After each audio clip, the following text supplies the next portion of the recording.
Well, school is out, but report cards are still coming in. And today, Ohio's infrastructure got one. Yeah, the 2025 report by the American Society of Civil Engineers graded 17 aspects of the Buckeye State's infrastructure.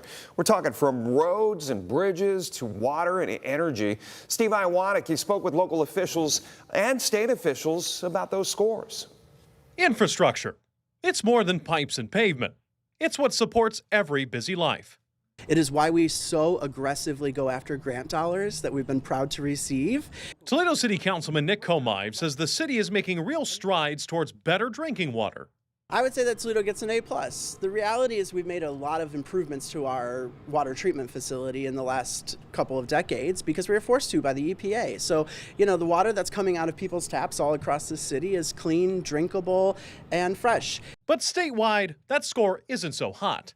Ohio's drinking water infrastructure got a D+ in the 2025 report card from the American Society of Civil Engineers. That's one of 17 grades the group issued across the state.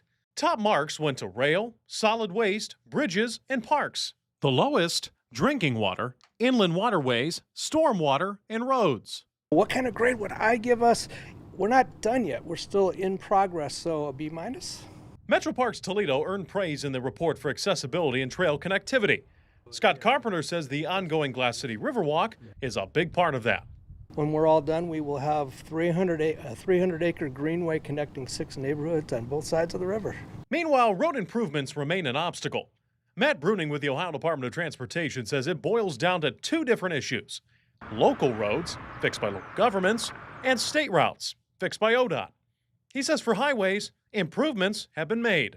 We've invested more than $1 billion in that corridor from Michigan down to Lima just in the last several years. There's been a lot of improvement, I think. But there hasn't been much improvement in the funding for it. The motor fuel tax is the main driver of revenue for ODOT and most state DOTs across the country.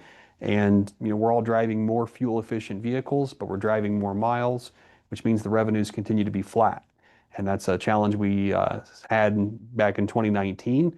That's a challenge we continue to have even today. Overall, Ohio's infrastructure was graded a C. That's higher than the C- that it received 4 years ago. The ASCE will be putting out its next report in 2029. In East Toledo, Steve Iwanek, WTOL 11.